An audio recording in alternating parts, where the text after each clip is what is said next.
Today's morning rinse, based on the title, is Genesis 9 through 12. Now, the last 2 days I've covered some very popular stories. One, obviously, was the story of creation and Adam and Eve. And then the next story was Noah and building the ark. And today's morning rinse includes another part of Noah's story that is very, very popular and well known. But for starters, we are on day 98. And if you're following the calendar, it's April 8th. And the title of today's devotion is called Rainbows and Unicorns. The featured verses include Genesis 9:14 through 15. It shall come about when I bring a cloud over the earth that the bow will be seen in the cloud, and I will remember my covenant, which is between me and you and every living creature of all flesh. And never again shall the water become a flood to destroy all flesh. Well, my middle daughter, Micaiah, she began playing softball at the very young age of 6 years old. She not only enjoys the game and being around her friends, but she also loves learning the technical aspects of the sport. And even at the young age of 6, she had an eye on the mound. And she told us at the young age of 6 that she always wanted to be a pitcher and wanted to learn that position on the field. And I played softball as well. I was a pitcher as well, but not in fast pitch. I was a pitcher more in a recreational team, and we were just kind of seeing how serious she was wanting to be at. But even at the age of 6, she had her eye on pitching and wanted to learn that. And she kept telling us about her desire to be a pitcher. And finally, at the age of 11 years old, we realized that this desire was not going to go anywhere. And she kept asking us to give her pitching lessons. And so finally, at the age of 11, we began paying for private lessons to get her learning this skill properly. And so since we waited until she was a little older, she was slightly behind her peers that had already started receiving training. And she knew this. She knew that she was a little bit behind and would oftentimes pitch with a little less confidence when this storm of insecurity would brew inside of her. And one day, it was probably about 12 years old, I guess, we were having a really fun conversation with some of our family members and her, and she expressed her love for rainbows and unicorns. And I don't know if you remember back, 10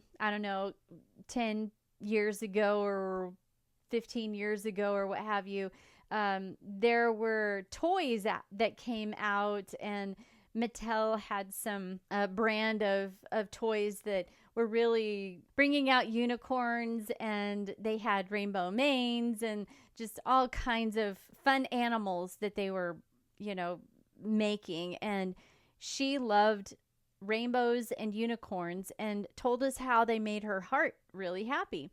And we jokingly told her coach about, some of her favorite things, and we were trying to figure out ways to build her confidence. And from that conversation, this small movement of the rainbow message of hope among teammates and parents was birthed. Now, when someone noticed that this storm of insecurity was manifesting in her, while she was on the mound and started pitching, they could tell because her demeanor would get stressed and she would have this worried look on her face and wasn't pitching as well. And somebody would suddenly yell out to her, "Rainbows and unicorns!" Notoriously, every single time she heard it, her face would light up with a smile and the demeanor of her whole body would change. And we all knew the effects that this message of hope had on her. And sometimes multiple people would yell it out in sync, and she would hear it from the stands, and it would make her smile and laugh. And there was sometimes this ruckus in the stands and the dugouts, and it would get sometimes really loud, and it would basically just help her to refocus and to claim this hope and confidence that was inside of her. And you could see her change in mentality would oftentimes ultimately help her lead the team to win more games because she was pitching better. And this rainbow message that we yelled out to her would come at literally just the right moment in time for her to, just take a pause on the mound. She would smile, wind up, and then so many times she would nail a strike on the next pitch. As I wrote the devotional, and as I'm speaking it forth today, she is now one of the starting pitchers in college. And she also has in the past given private lessons to young girls, teaching them the art of fast pitch and passing on the rainbow message of hope to the next generation of softball players who want to learn to pitch. Maya Angelou once quoted, "If God put the rainbows right in the clouds themselves, each one of us in the direst and dullest and most dreaded and dreary moments can see a possibility of hope. Each one of us has the chance to be a rainbow in somebody's cloud." I love that quote, and I love this story. When God put the rainbow in the cloud, it was a message of hope. It was not something that, we can take lightly. He gave the message of hope way back in Noah's day. And let me read Maya's quote again. "If God put the rainbows right in the clouds themselves, each one of us in the direst and dullest and most dreaded and dreary moments can see a possibility of hope." Meaning that if God put the rainbows in the clouds, even on those days when we have those dreary and dreaded moments, we can look up and get a glimpse of hope when those rainbows are out. To finish her quote, she says, "Each one of us has the chance to be a rainbow in somebody's cloud." You have the chance to be a rainbow in somebody's cloud. I also want to share how rainbows have affected me. I love color. And it was back around in 2015 when I opened up my closet, and I was organizing my closet actually, and I had all of my colors there, and I noticed that pretty much everything in my closet was brown and cream and white and black and gray, and then I had a red dress because every girl needs a red dress, right? I had very little color in my closet, a little bit sprinkled here and there, but it was nothing intentional. And I noticed that my clothes were pretty just normal and nothing bright and fun, basically. And I sat there in my closet and I was trying to organize it, and I thought to myself, you know what? Where is all my color in my closet? And I made a decision that day, and I said, if God made the rainbow, I am going to wear it. And so what I did was I went on about a 2-year process of going to the thrift store, and if I didn't have anything that was green, I would go to the thrift store and specifically look for green shirts. And if I didn't have anything pink, I would go to the store and specifically look for pink attire. And by the time I had my whole entire wardrobe organized, I had clothing like shirts that were, here's the summer pink shirts and here's the winter pink shirts. And I designed my wardrobe in the order of the rainbow. So I started at the very first color and ended at the very last color in the order of the rainbow. And then, of course, I threw in the blacks, the grays, and the whites, and the browns. And so then I took it one step further, and I was like, okay, now I've got my closet organized, and, I've been on this journey of buying clothes to represent the rainbow.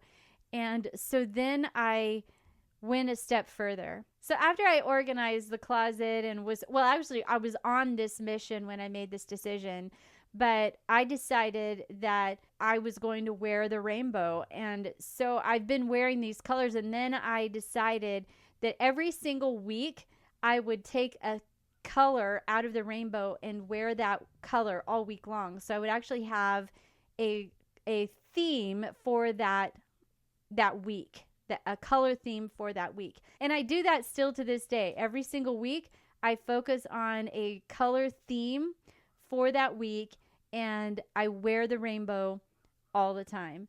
And that is one of the things that I have done to share hope, because color to me is made of God, and I cannot wait to see what heaven looks like.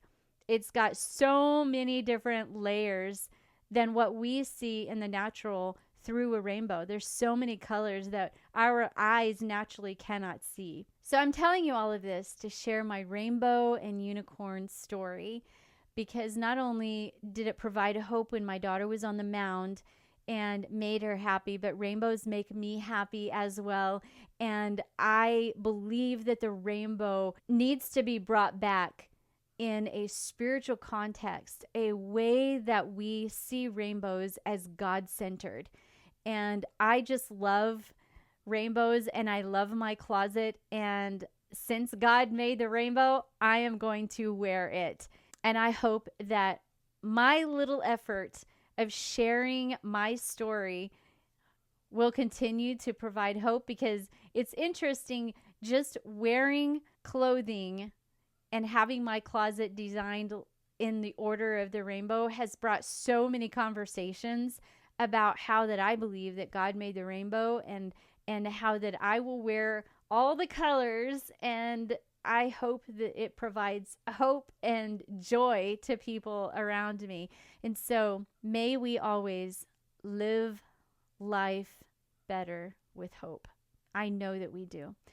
So today's challenge to dig deeper is to ask yourself this question: do you know anyone, or do you yourself need a rainbow message of hope today? God is the God of rainbows. And to draw this message out even more clear, I want you to go to Google and print out a picture of a rainbow and put it somewhere in your house to remind you of this hope that God gives us. He saved Noah's life and sealed it with a rainbow. And I believe that some of you are looking for a hope like that. You may even be in a dire straight situation where you need to be saved right now. You need hope today. So I am challenging you to print out a picture of a rainbow. You may even have one on your phone. I know that so many times when people see a rainbow in the sky, they pull out their cameras and they take pictures, or they stand in front of a rainbow and have a rainbow behind them, because there's something about rainbows that provide hope. So print out a picture and put it somewhere in your household to remind you of the hope that God has for you and how He wants you to live a life full of hope.